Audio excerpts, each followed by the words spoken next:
Welcome to this episode known as Appalling Twistianity.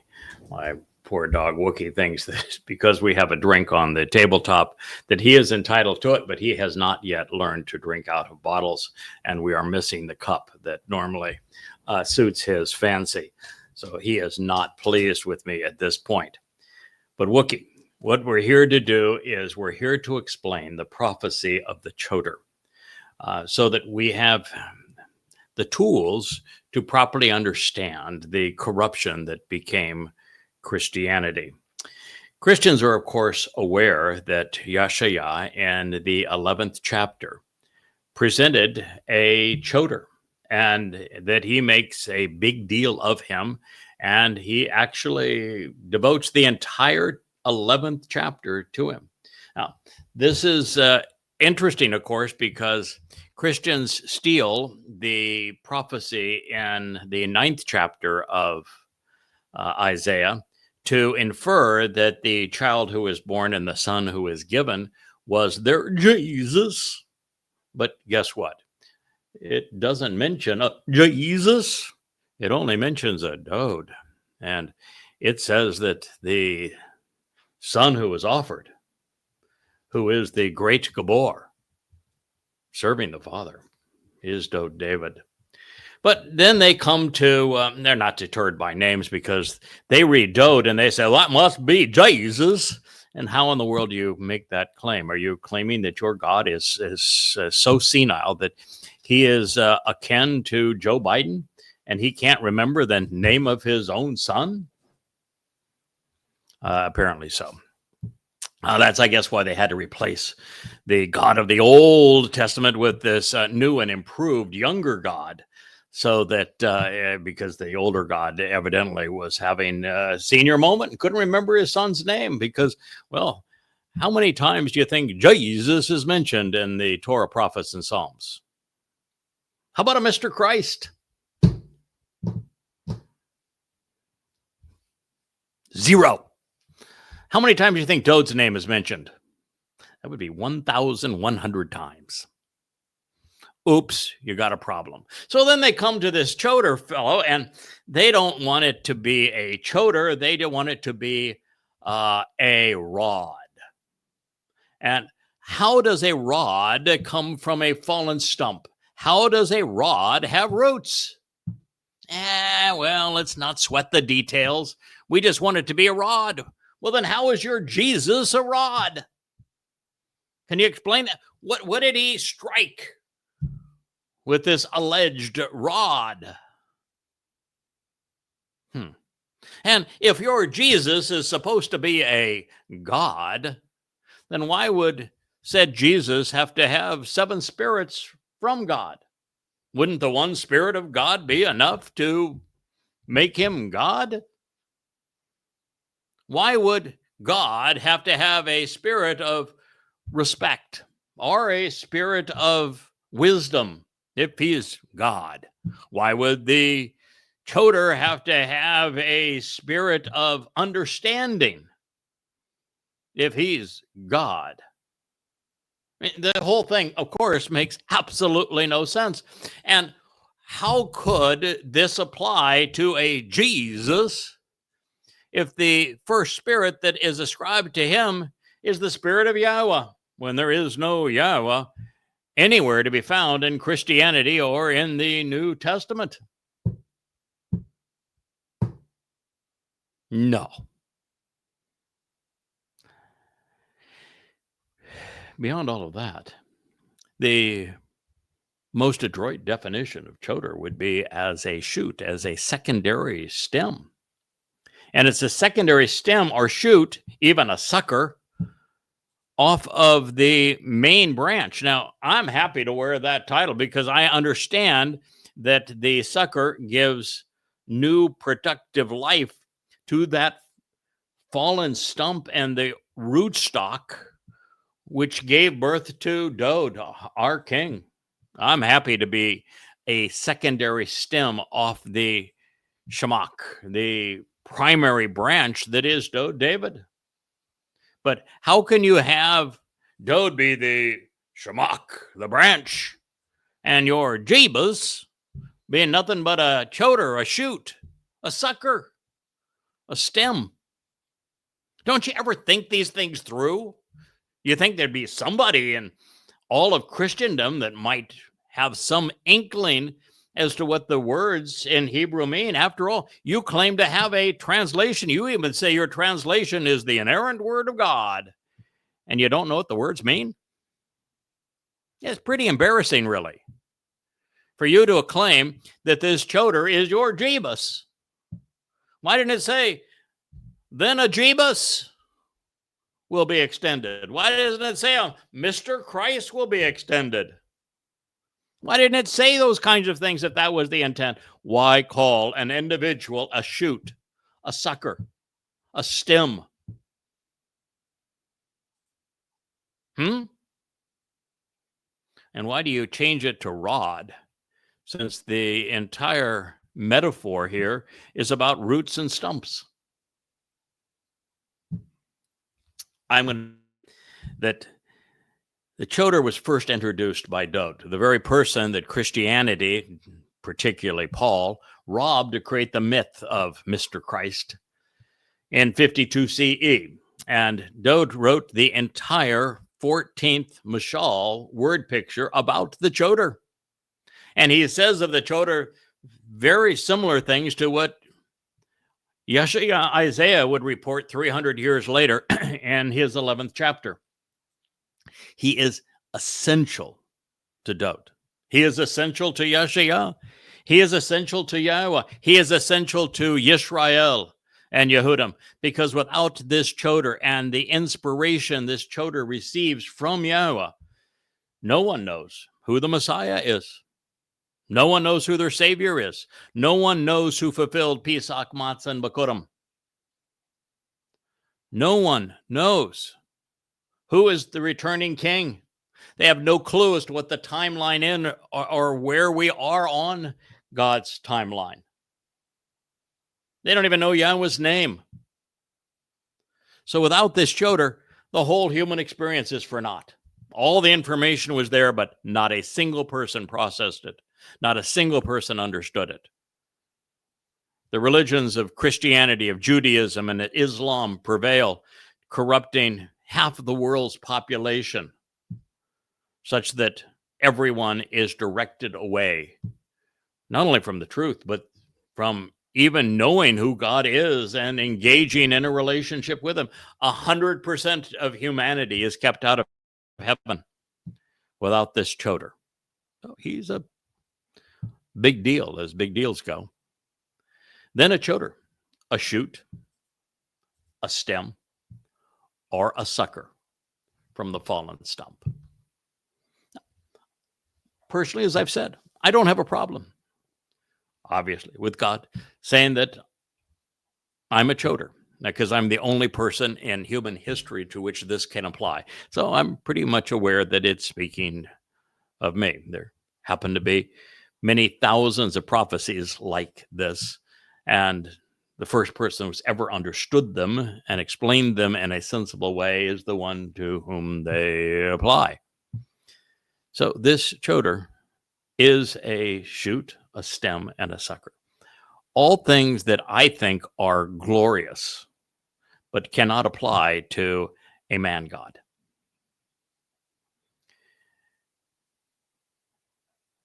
So he is this stem or smaller branch, a slender stick or twig, a pliable wooden instrument, a secondary source of growth, even an implement of divine judgment,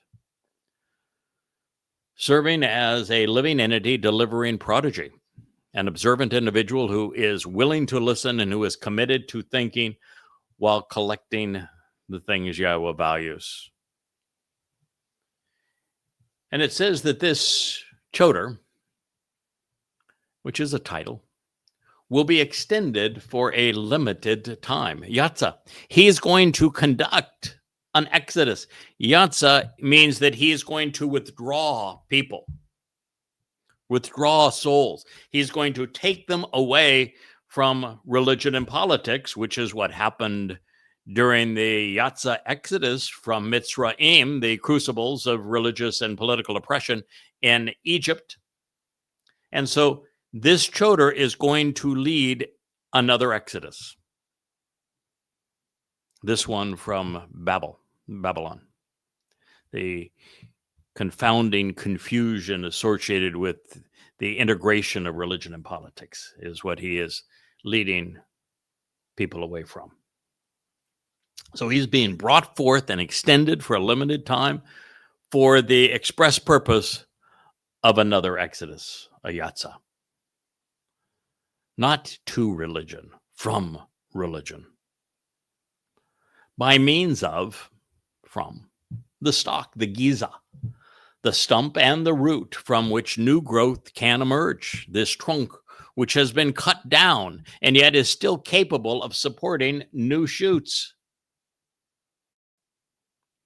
to stand out and be noticed. Yishai. Yishai is the father of Dod. Now, he was a dunderhead, this bad man. He didn't get anything right. So he is not being identified with this man who was so bad that Dod said, I'm out of here. I'm going to Bethlehem. I might be, who knows, might have been 5 years old when he left his father to go tend sheep and protect them from lions and bears all the way in Bethlehem. And so Yishai, everything Yishai had to say was foolish. But what Yishai represents is what his name means, to stand out and be noticed, because that is the choder's purpose. But beyond that, Yishai speaks of the one, the father, from whom Dod would come. And Dod's father is Yahowah. Name also means to draw attention to the substance of existence. And then God goes on to paint his metaphor even more fully. He calls the choder an observant branch, a netzir.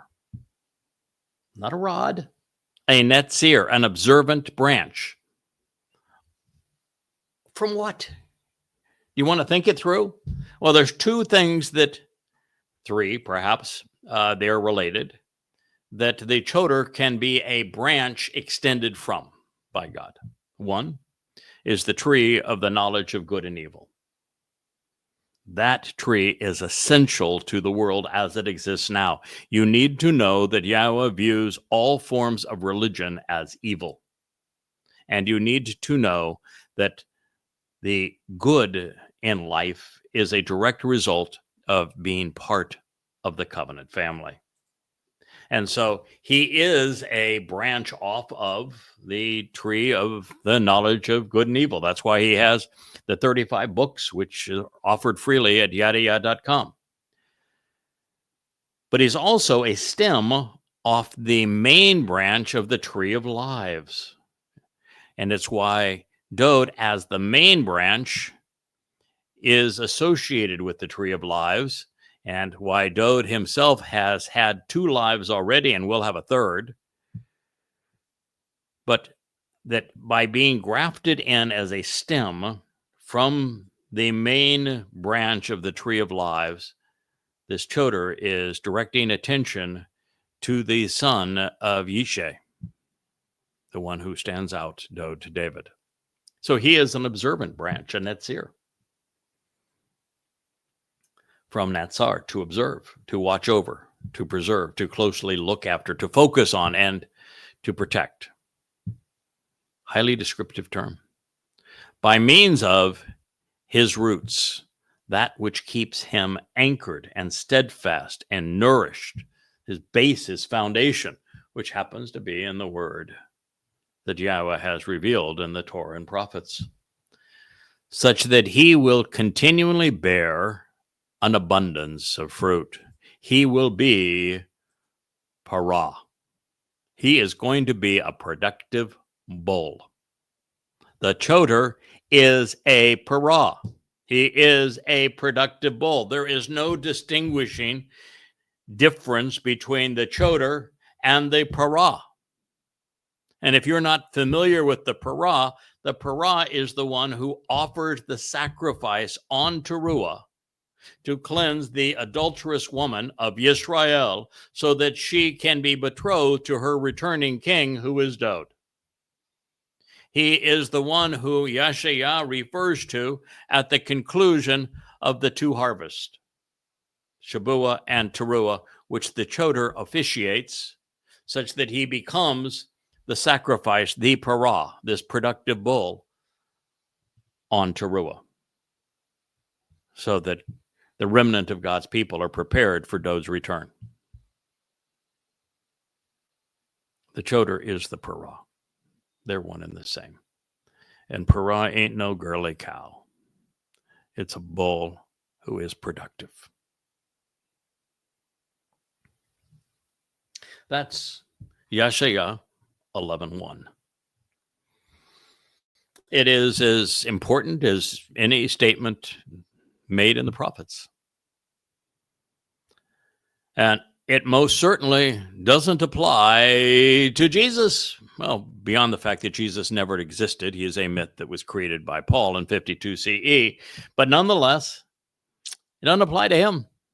Doesn't even apply to Dod, because Dod is the ram in his life. He is also the lion of Judah, but he is the Passover lamb in this context.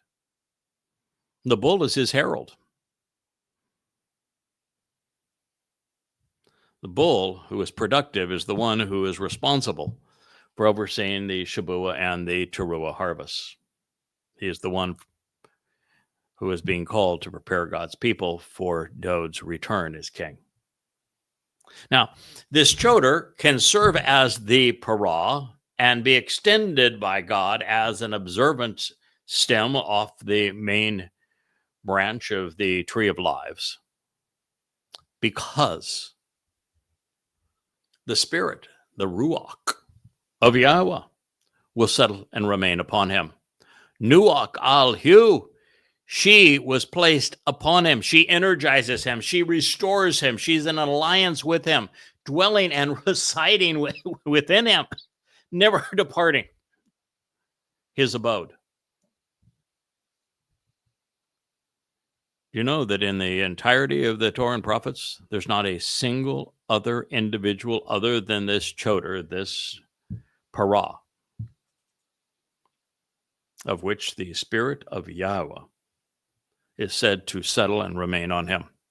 That's not to say that Yahowah doesn't have his Spirit come upon other individuals. There are some. Moshe was one.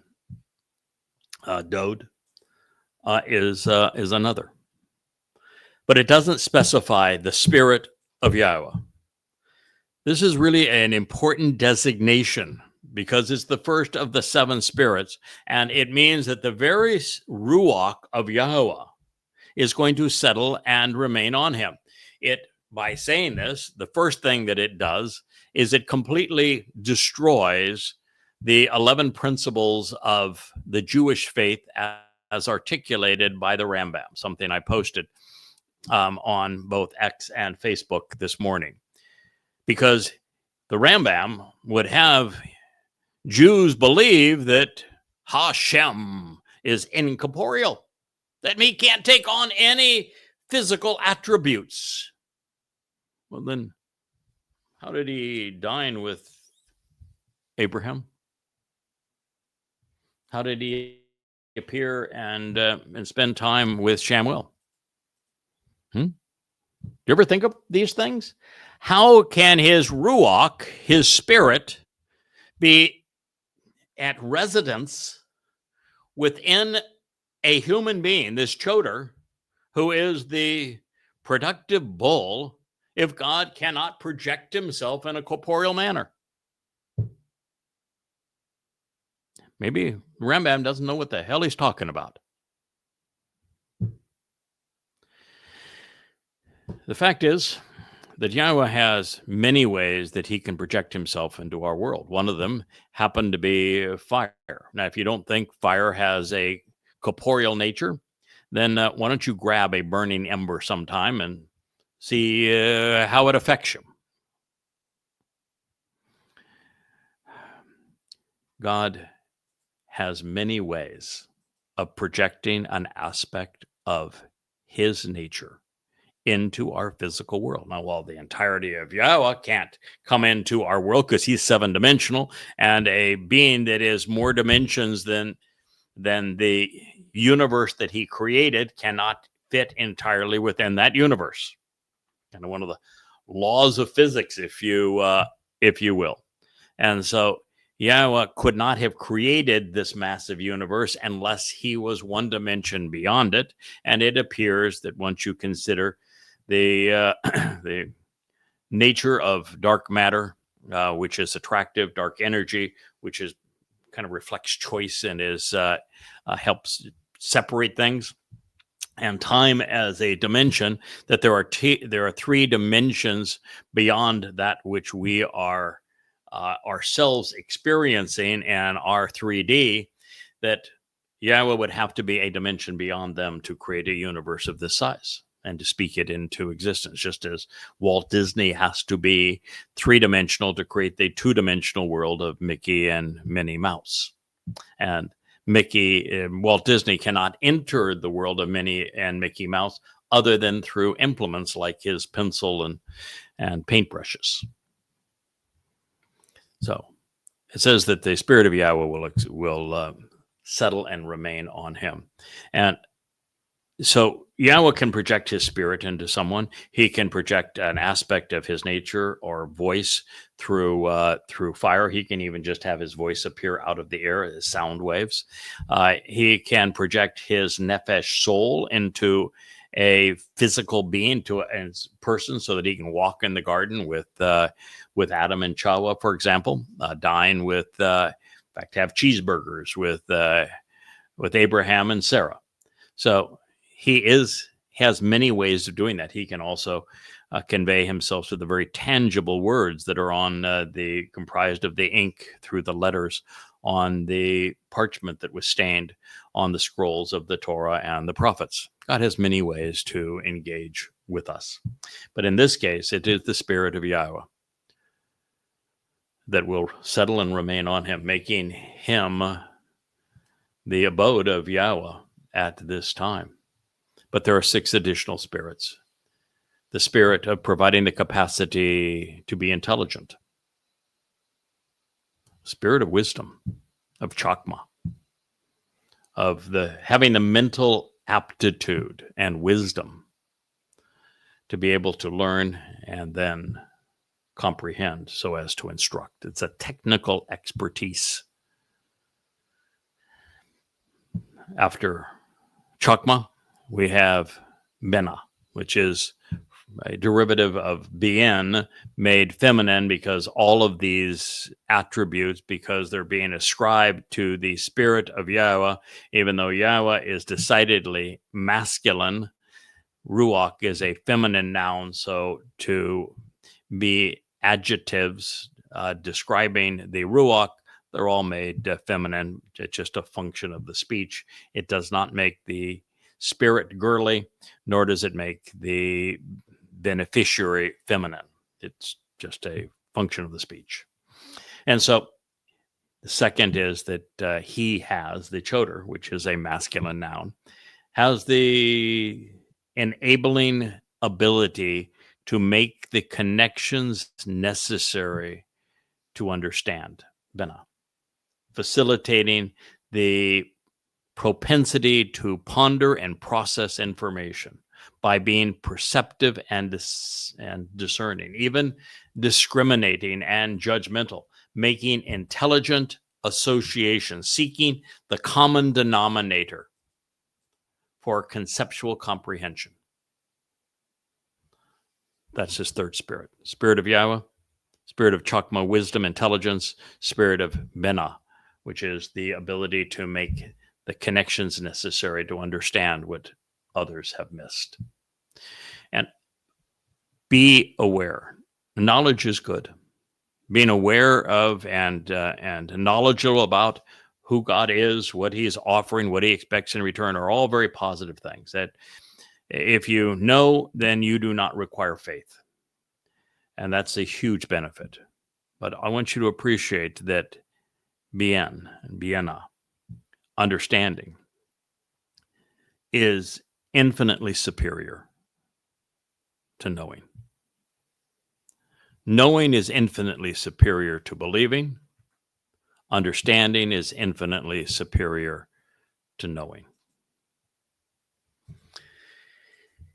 He has been given the spirit of etzah, which is the ability to provide advice and counsel on the entire picture, being able to see everything that has been etched in stone, that has been inscribed in the Word of God, and to be the first person who could frame this entire portrait that God has painted for us and put all of the pieces in their proper place so that we would have, for the first time, a perspective on who, when, why, where, and how God would consummate the desired relationship he intended with humankind. First time this has ever been understood as the entire picture from beginning to end. This is the spirit, the ruach of etz, which is made feminine here because of ruach as etzah. And the spirit of being emboldened and inspiring. I don't know if there's many things more important than that. You see, it is one thing to be intelligent, very helpful. I mean, God presents such a vibrant tapestry in his testimony and gives us so much information. You really have to have a fast processor to be able to discern through intelligence and bien understanding such that you're able to see this whole picture, etzah. But it's another thing entirely to recognize that the portrait that God is painting is of a completely different subject than is being promoted religiously and politically. God hates religion. He hates politics. Jesus, for example, never existed. Allah is modeled after Satan. Every aspect of progressivism and Marxism and socialism and this massive control mechanism of government is wrong. It's unproductive. Everything mankind has been led to believe, even the very nature of civilizations, is the study of human abuse, of slavery, of death, of viciousness, conniving men controlling others. And so you realize that everything we have been taught is wrong. You know, the idea that you need to respect your president. No, he's a scumbag. The idea that freedom isn't free, it's the sacrifice of your soldiers that gave you freedom. No, they didn't. Not a single battle that was fought that provided freedom for me or for anyone else. They're the least free in our society. The whole thing, every part of what we're told is a lie. And so if you're going to do this job, you darn well better be emboldened. You better be courageous.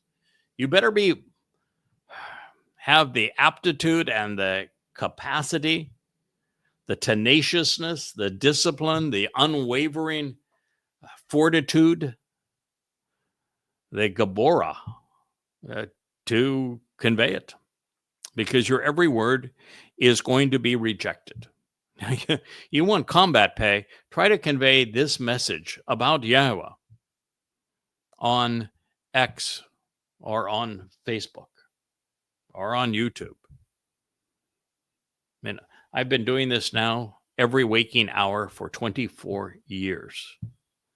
And I can tell you that that everyone who actually takes what I have discovered seriously, falls in love with Yahowah. They can't get enough of the books. They cannot stop reading. They want every nuance of their soul is enriched and enlightened and empowered and enabled by what they're learning. But for most people, the moment you impugn their politics or their religion, which you have to do because that's the first step in knowing God, is disavowing religion and politics, they're not going to engage in debate. No, they're going to engage in character assassination.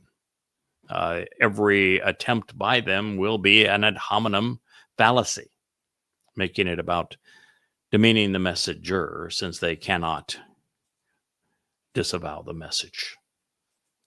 So this individual, he is going to be emboldened and inspiring, enormously capable, just like his king. And the spirit of knowing and knowledge, Diath. You have to have knowledge to be able to take that next step and understand, to take the next step, etzah, and put the whole picture together. And then with the benefit of intelligence that enabled this entire process, have the wherewithal to share that message. So knowing is important. You got to know where to look for answers. You need to acquire the information. It's, as I said, I've been doing this now for 24 years, 10, 12 hours a day during all of that time, because you have to constantly acquire the information, develop a sense of knowing and knowledge before you can apply it. And so there's a huge learning curve in coming to know Yahowah. And then the last of the 7, so as to respect and revere Yahowah. This is Yirah. It is feminine here, so it's Yira'ah, to appreciate the awesome nature, outstanding character, and superlative ability, astonishing greatness, and to be inspired by Yahowah. So if you want to ascribe this to someone and they don't acknowledge having the spirit of Yahowah within them, as Jesus didn't, then they don't qualify. Unless this person is so in love with Yahowah's name that they would entitle all of their books, Yada, to know Yahowah, you don't have the right person. Unless this person is leading the charge to reintroduce Yahowah's name to the world, which is something that I have done, they aren't this person. This person cannot be found in Christianity because there is no Yahowah in Christianity. This person cannot be found in Islam. There is no Yahowah in Islam. This person cannot be found in Judaism. There is no Yahowah in Judaism. This person is found by studying the Torah and prophets of Yahowah, because it is Yahowah who has designated him. It is Yahowah who has placed his 7 spirits upon him. Then this says, additionally, by accepting the offer and responding appropriately, he will be perceptive. Ra'ak, Hugh. His acceptance and his perceptiveness, his nose for the truth, his willingness to respond and supply answers will be pleasing and bring him exceedingly close with regard to developing a profound admiration and respect for Yahowah. Once again, it is Yada Yahowah, which is kissing cousin to Yada Yahowah. Yada Yahowah means to know, to respect, to acknowledge, to understand Yahowah. Yada Yahowah means to respect and admire Yahowah. You cannot admire and respect Yahowah until you Yada Yahowah. So Yada Yahowah is the next step beyond Yada Yahowah. In fact, all Yada Yahowah does is it takes you to Yada Yahowah. The result of Yada, of knowing Yahweh, is to Yada Yahowah.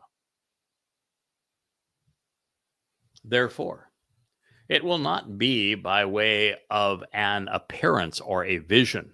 It's not going to be through some visual form that can be seen from some spiritual revelation or miraculous vision or supernatural phenomenon seen with his eyes that he will Shabat, decide, make decisions, render good judgment. What that is saying is there were prophets that Yahweh provided visions, and they explained the vision that they saw, whether they understood it or not. So that's not what's going to happen here. And that is because with all of these tools that Yahweh has provided, with the spirit of Yahweh, the spirit of intelligence, the spirit of being, of understanding, the spirit of being able to put the entire picture together and convey its message, this spirit of boldness, the spirit of knowledge, the spirit of a reverence for Yahweh, with the benefit of the spirit of Yahweh and the very words that Yahweh has revealed, he will come to know, he will come to understand, he will come to be bold in his pronouncements and love for Yahweh. And so it was by the words that God had previously revealed. He didn't have to provide a new revelation. In fact, wouldn't a new revelation have been counterproductive? There would have been no way to prove that it was from God, would there? Not enough time left. And why bother? That would be inferring, if God had to give his choder a new vision, that would infer that what he had provided previously was not sufficient to know him or engage in a relationship with him. But since what he has provided was more than sufficient, all he had to do is have his choder have these skill sets such that he could read, study, translate, ponder, observe, closely examine, carefully consider the testimony Yahweh had already proven was from him, to make these logical deductions, to learn and then teach. It is to say that the information has always been there. Anyone could have done this, but no one did. And so he was able to exercise good judgment, not on visions or dreams, but instead on the very words of God.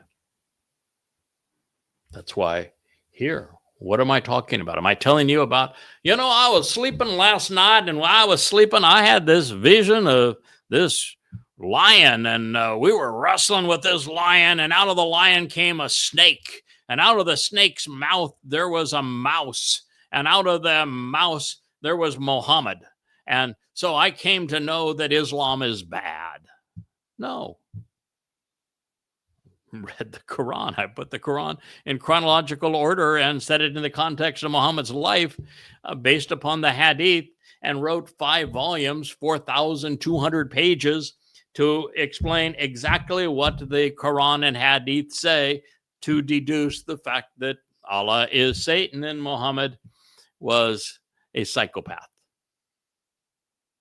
And I've come to know that Dode is the Son of God, the Messiah, our former and returning king, and that he fulfilled Pesach Matzah B'Korim in year 4000 Yah, 33 CE, and he's returning on Kippurim in year 6000 Yah, 2033, by studying the words of God.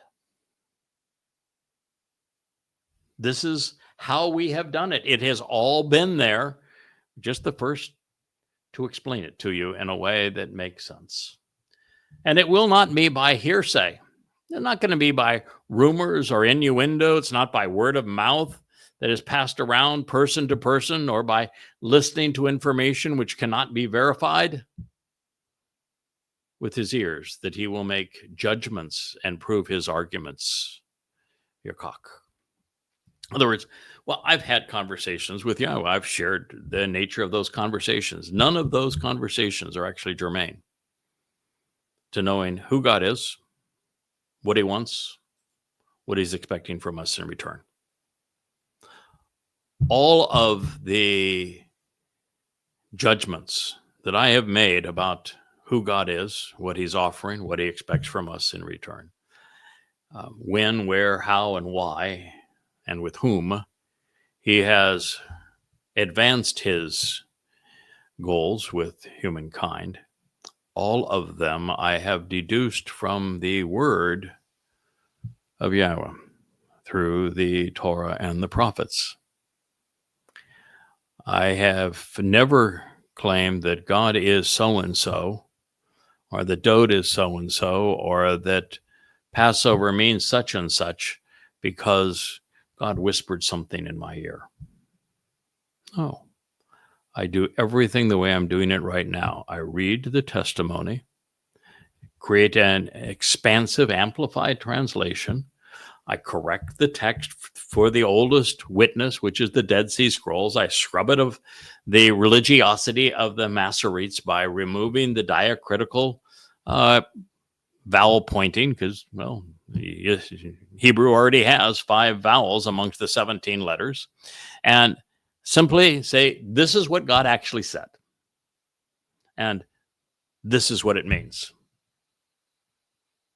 So it's not by hearing with my ears, by reading what God has conveyed to us. What a novel idea.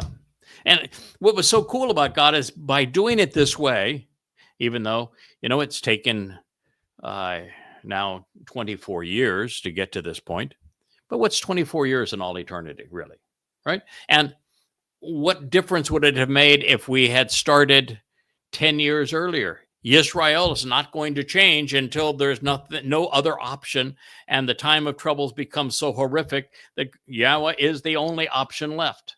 So what difference did it make if we started 10 years earlier? We started in plenty of times to write 35 books about these subjects, and to now have more than a full year to share what we have learned with you. Plenty of time. But isn't that the best way that God could have gone? Because not only can I prove that everything I'm sharing with you is true, because it's found in God's prophetic testimony that he has already validated with prophecy, but it also says that it was always available, and just the entire world missed it. Generation upon generation, century upon millennia. And oh, by the way, this also says twice now that this Choder will be argumentative, that he will be judgmental. Says it twice. So all of those people say, oh, you should be more tolerant. You should be nicer. You shouldn't be so judgmental. You shouldn't be so argumentative. What does God say? Totally the opposite. It's totally the opposite. He says this dude going to be judgmental as all get out. And he's going to prove his arguments, which, by the way, means he's argumentative.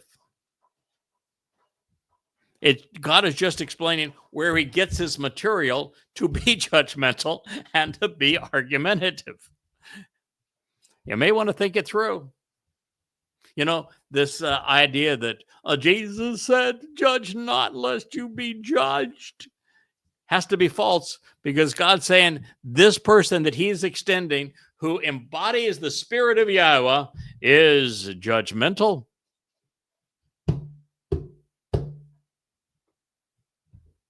Probably ought to have thought that one through, right? In fact, the next statement begins with, he will exercise good judgment. Shaphat. What do you think the Hebrew word Shaphat means? How can you have your Jebus say, judge not lest you be judged, when God's saying this guy that is going to be unique among all humans, because he's going to have the 7 spirits of Yahweh residing within him. And the next statement is, he will exercise good judgment. Shaphat. It means to judge. It means to decide. It means to adjudicate. It means to resolve disputes. Shaphat is the Hebrew word for judge. Now, it just tells you how he's going to judge here. So he will exercise good judgment. He's going to be adjudicating. He's going to decide. He's going to resolve disputes by seeking to be accurate, honest, and forthright. He is going to be Tzedek. Tzedek is the single most important thing you can be about God. Does you ever hear Jebus say, you need to be Tzedek? Ever once? No. Do you ever hear your preacher or a pope say, we don't need any more of this faith stuff. What we need is more Tzedek. We need to be right. We need to be correct. Because it's very clear with Shaul, who's the model for the Shaul who is the plague of death, who, while being demon-possessed like the previous Shaul, wrote much of the Christian New Testament. Of the King Shaul, Yahweh says, he was good. He was more good than goody two-shoes. I mean, he was really good. And yet he's got demon-possessed. He got his head cut off. He is used as the example of rejecting Yahweh. Rejecting Yahweh for good. And what is Dode called? Dode's called Tzedek. Right. Honest, forthright, correct. If you're going to have a relationship where God says, he's my guy, I'm choosing him. He is my beloved son. If you're going to be that guy, then you need to be Tzedek. And by the way, you can be that guy. Just because God said, I choose Dode, doesn't mean he didn't choose anybody else, does it? He chose Moshe too, didn't he? Yep. He chose every one of his prophets, didn't he? He chose Abraham and Sarah. Didn't he choose them all? He chose them all. So you too can be chosen. And the key ingredient to being chosen is to be right, which means that you're going to be unreligious because that is wrong. You're going to be apolitical because that is wrong. You're going to be Tzedek. You're going to be right. So he is going to exercise good judgment by being right, by being accurate, by being honest. And if you want God to view you that way, if you want him to choose you to work with you, then exercise good judgment and be accurate, be honest, be forthright, be correct. Have your message be in accord with the truth. With regard, it says to opening the doorway for the discerning. Dal is comprised of two Hebrew letters. The Daleth is a doorway.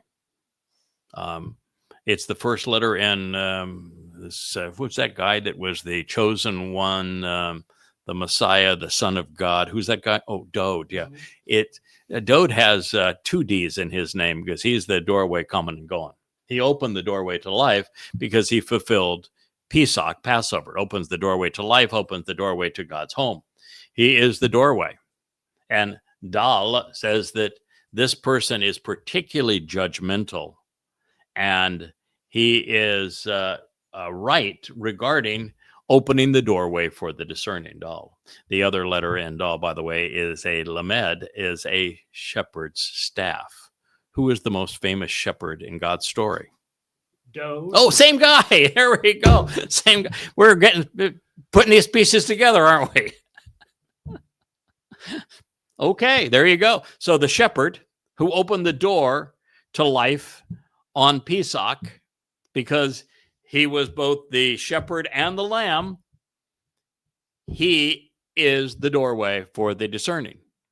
And by being judgmental and by being right, you're able to convey the truth about that doorway, which is to point the world in the direction of the actual Messiah, the actual Son of God, the actual Savior, the person who actually fulfilled Pesach, Matzah, and Bakodim in year 4000 Yah, providing advice on the way for the few and otherwise insignificant, using spoken words to disclose the entrance on behalf of those who would otherwise be disenfranchised because they're unpretentious, who have been deprived, and it's from Dalah, which is to draw conclusions and thus be discerning.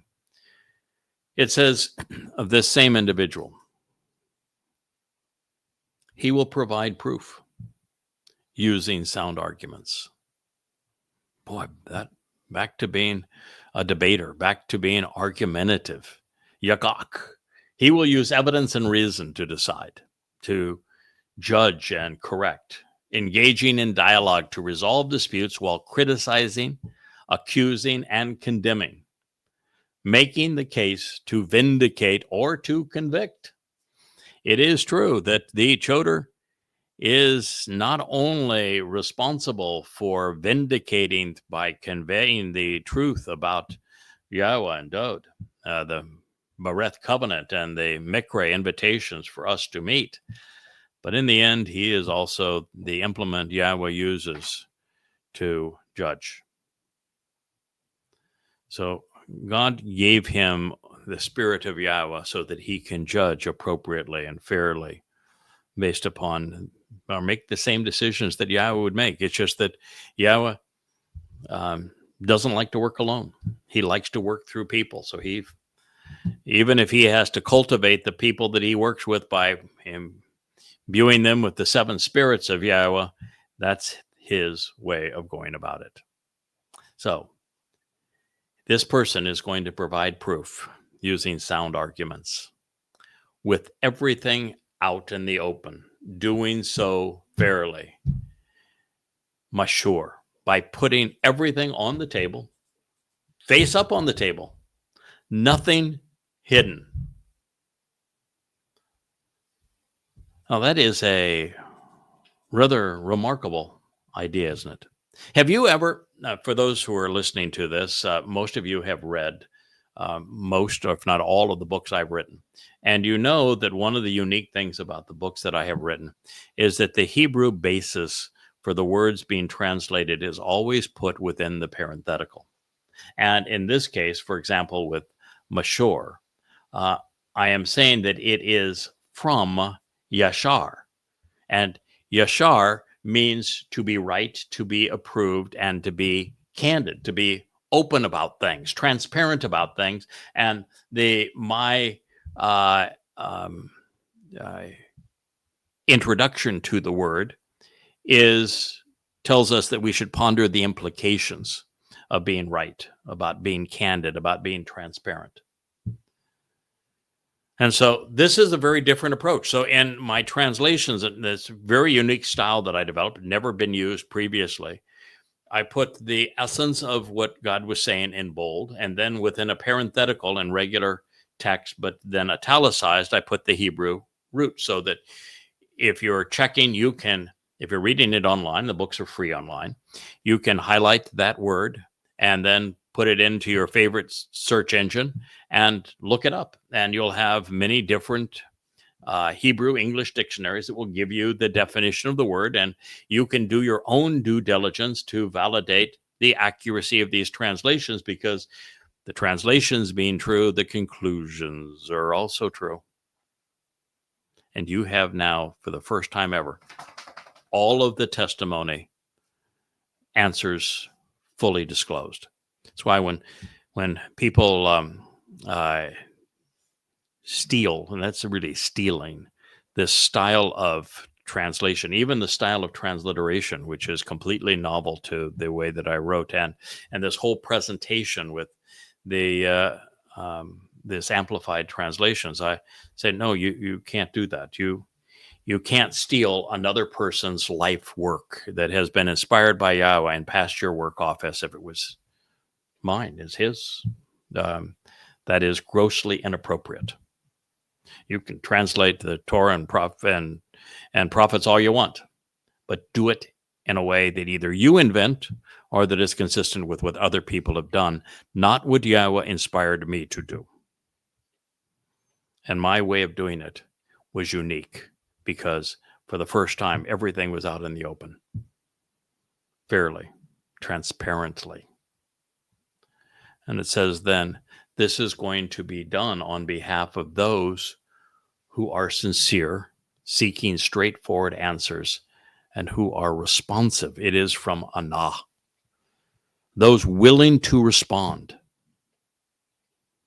Those who want assistance from a witness with answers to their questions. It is from Anah. It's written A-N-A-W and as a verb here, but it is from the verb Anah, which is A-N-A-H, to respond after receiving answers and testifying as a witness of the land, of the earth. So this is a pretty extraordinary list of things that God's trying to accomplish with this Towrah, is it not? So you would have to say that to take the most prolific prophet in the Torah, prophets, and Psalms, Isaiah, and to realize that he devoted an entire chapter to this individual. And in fact, almost all of Yeshaya is devoted to presenting this man's relationship with Dod and with Yahowah and with his people in the end. If you're going to ignore that, you're putting your own soul in peril, because he is for all the earth and the land. Then it says of him, this is something that obviously can't apply to very many people, because you're going to have to be pretty bullish to fulfill this.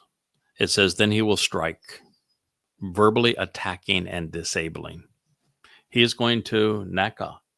He will confront and cripple and incapacitate. He is going to mock. He is going to chastise. He is going to judge. He's going to be like Elia. He's going to point out the irony of religion. He's going to ravage and defeat those in the material realm with the rod and staff. Now let's just hang here for a moment. It is not very often that we read, excuse my distraction here, but my dog occasionally goes into moments where she gets OCD and does bad things to herself. So all we have to do is just distract her and she's fine again. So it says, this individual, he's going to strike. He's going to verbally attack. He is going to disable. Who is he going to disable? The religious, the political? Now, I'm sure there are people that follow me on X and Facebook who are just totally frustrated that every day I'll post 3 or 4 negative conclusions about Donald Trump, because I know he's the great betrayer, because I know how devastating he is to the world. Or that I will actually criticize Netanyahu and the generals of the IDF while loving the devotion of those who serve, protecting Israel. This job requires the Towrah to be that parah. He is that bull. He will strike. He will attack. He will not back down. He will disable. He will confront, which is what bulls do, right? He will cripple. He will incapacitate. And he's going to do a lot of this with his words, sarcastically mocking and chastising and judging, while pointing out the irony of it all to ravage and defeat. He is a fighter. He is not meek. And he will disable the material realm, the earth. Going to do so with the rod and the staff of his mouth, of his pay, of his voice. He is going to be the first person in a very long time that is going to recognize, and probably is the first to ever write, that the most effective weapons ever wielded are words wielded wisely. When Yahweh told Moshe, the first of the 3 Zeroah, that he had fashioned his mouth and that he could use his mouth to speak through him, which is how we get Debatim, Deuteronomy. I recognize that that is exactly what Yahweh is doing here. He has called his choder, his kol, his voice at this time. He has referred to this man, his nakar, as his pay, as his mouth. And here there is no getting around it. The choder is not only the rod and the staff of the rebuke of religion and politics, but he is the very mouth and voice of God. It's how God chooses to work. And I can, listen, I get it.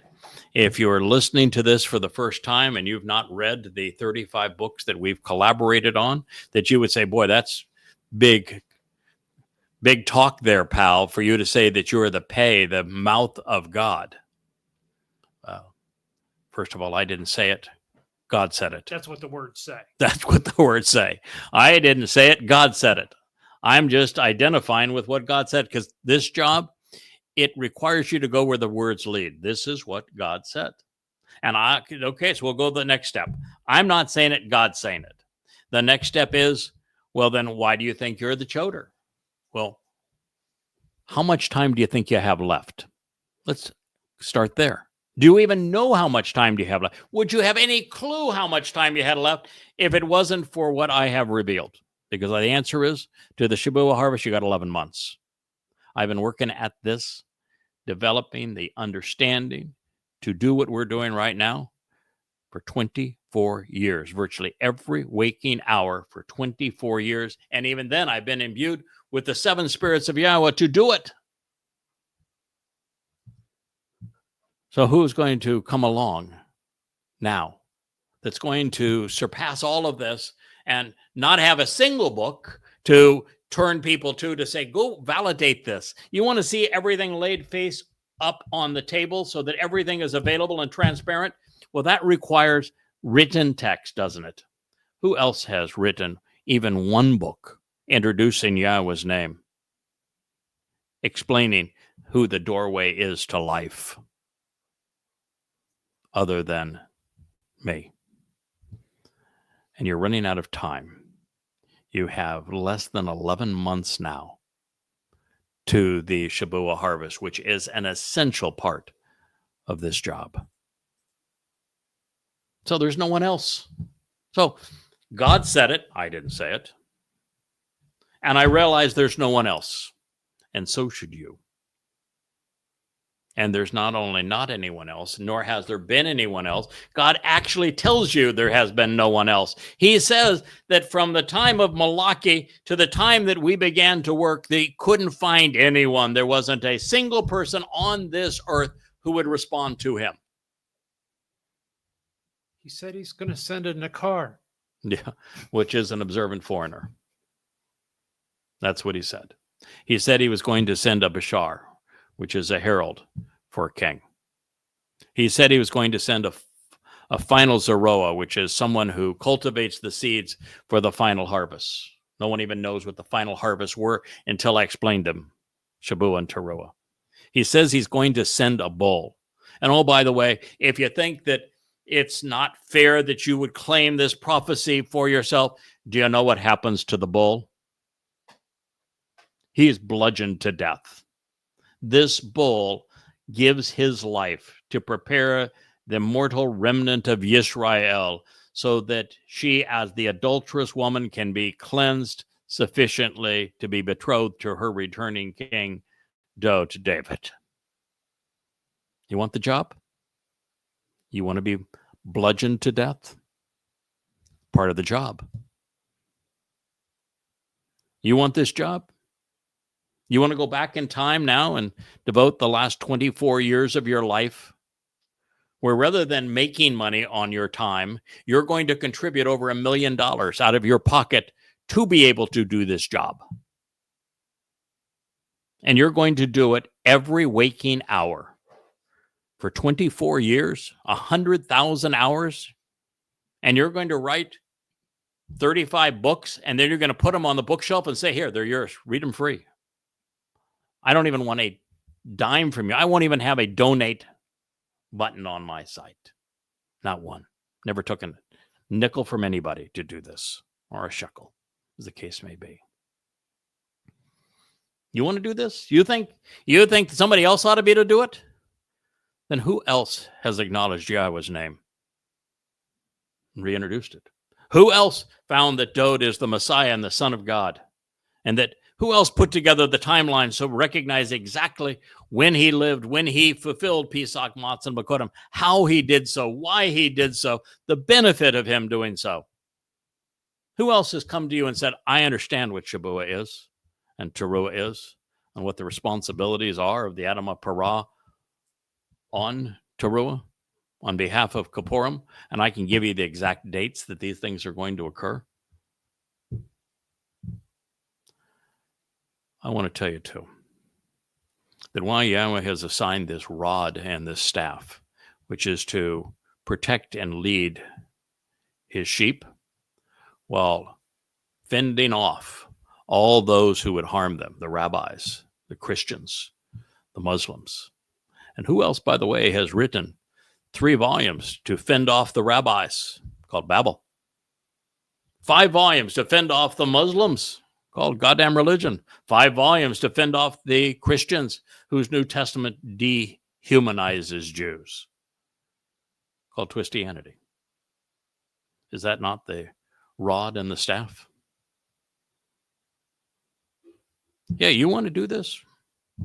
Why don't you take on the thousands of death threats that I have received through Prophet of Doom and then Goddamn Religion? Why don't you subject yourself to 10,000 radio interviews? You want to step up? You think somebody else ought to be doing this? And why did God say there was no one? And then why did he choose me?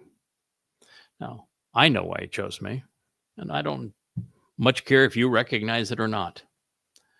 But the very fact is that God chose people with attitudes and aptitudes that were perfectly suited, reasonably suited, adept at what he wanted to accomplish when he wanted to accomplish it. And the skill sets at this time that he wanted was a bull.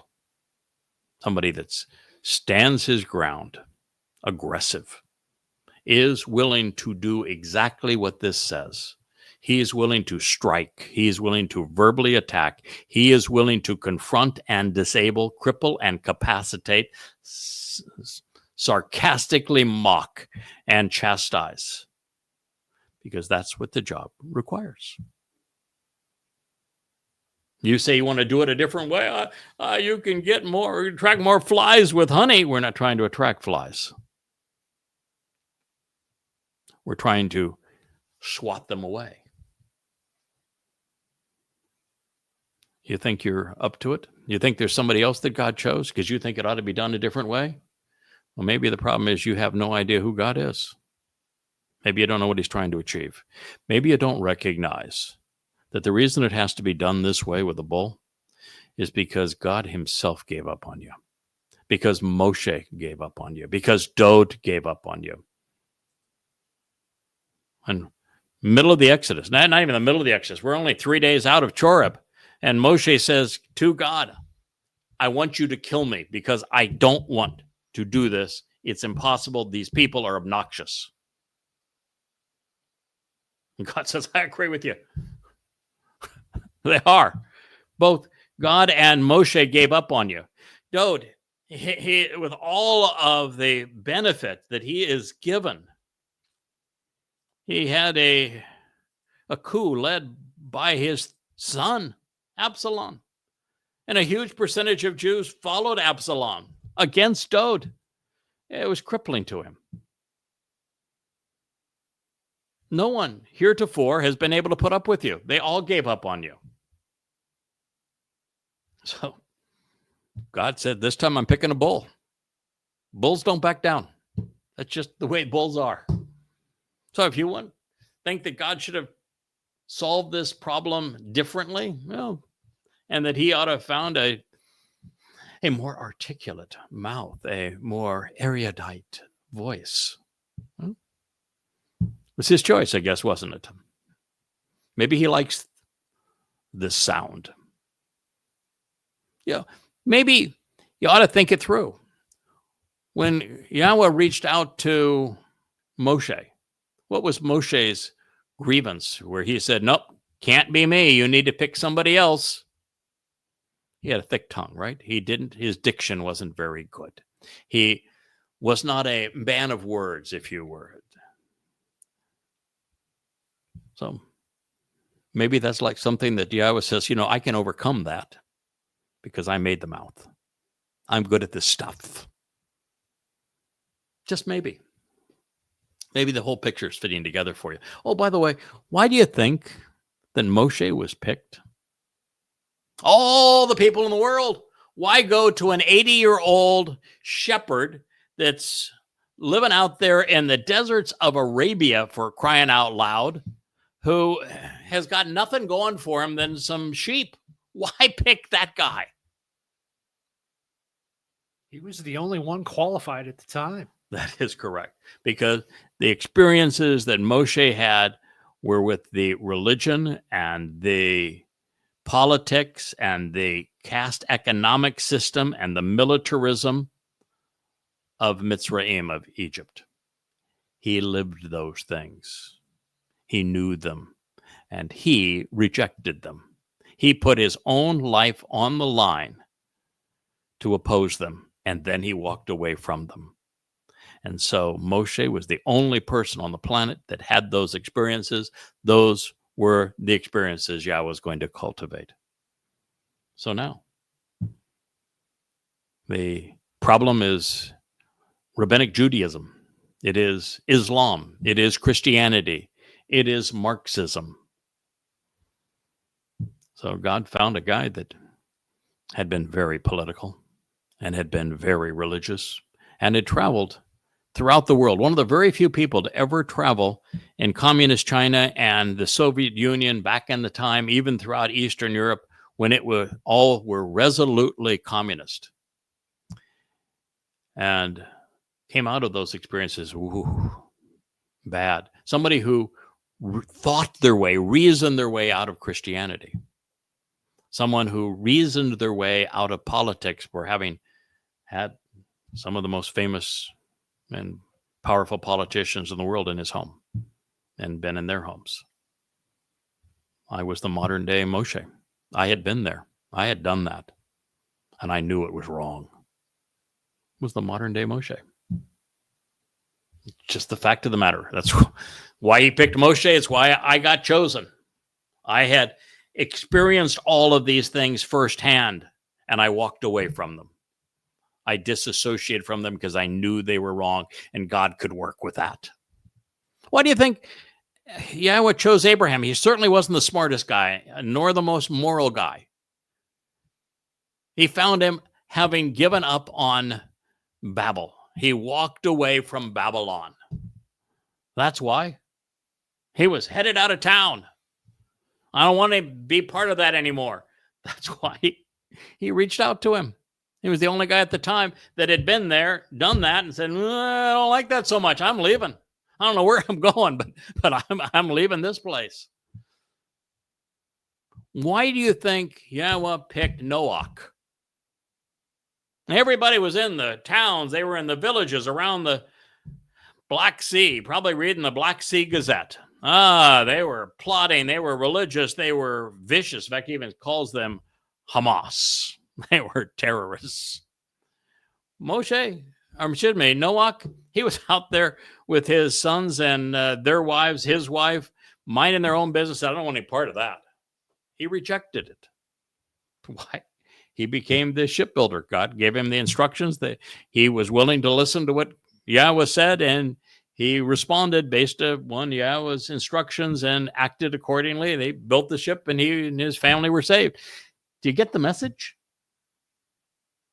Yeah, I'm your modern day Noah. He gave me the instructions on how to build this ark, and we built it. We just built it out of books.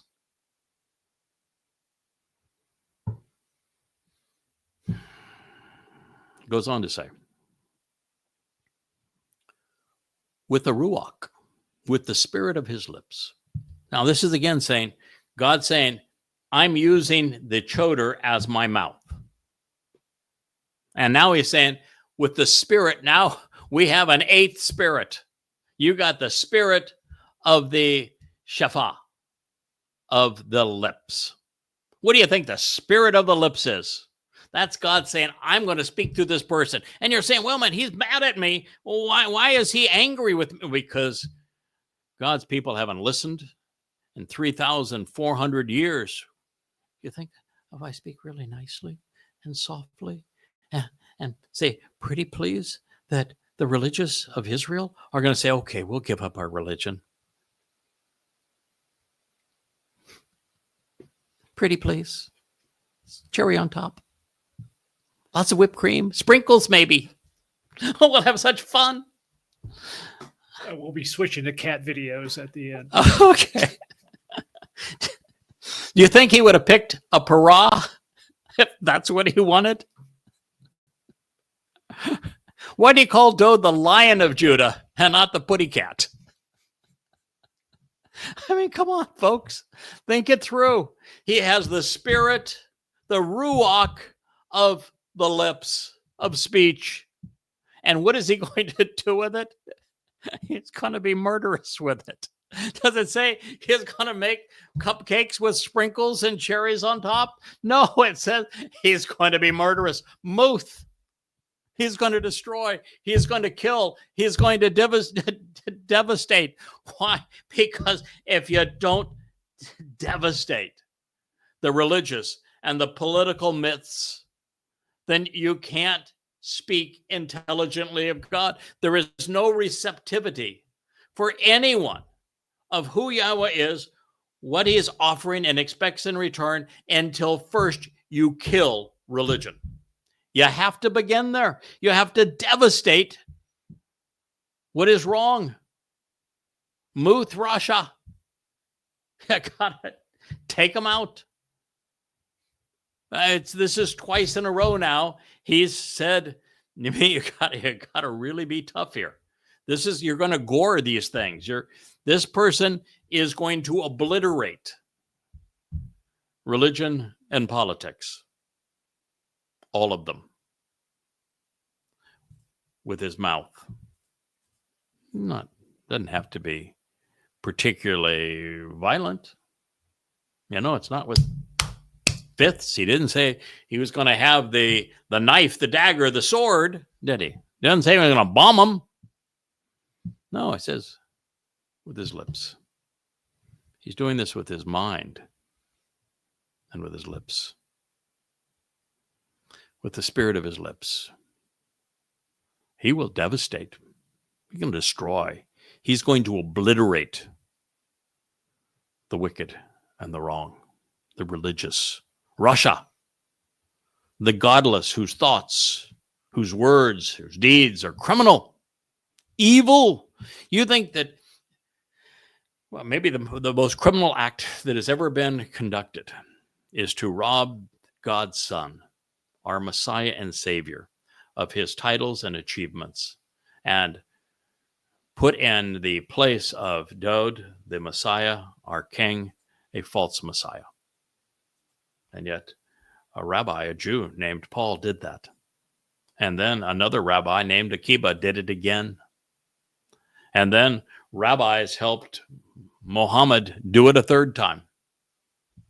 And it was Jews that even have the false Messiah of Marx and Lenin and Marxism and socialism and progressivism. How many times are they going to be wrong? Russia is religious rebellion, and he's going to devastate the religious. Yeshayah, Isaiah 11:4. There's a whole chapter devoted to this, and we will pick this up in our next program. I promise in our next program, I'm not going to go all the way back to the beginning again, just like I did on this one, but because this is among the most important prophecies ever uttered particularly for this moment in time. In fact, for this moment in time, there is nothing more important unless it would be Solomon's commencement address, the actual Sermon on the Mount, as it is presented in 2 Chronicles 6. But other than that, this is it. Doesn't get more important. Well, there's a lot of places where it's almost as important, but this is essential. So we'll return to Yeshaya, Isaiah 11, and our next episode of Appalling Twistianity, so that you would know the truth, because the truth will set you free. I am the Choter. My name is Craig Winn, and I serve Yahweh and my King Dode on behalf of Yisrael.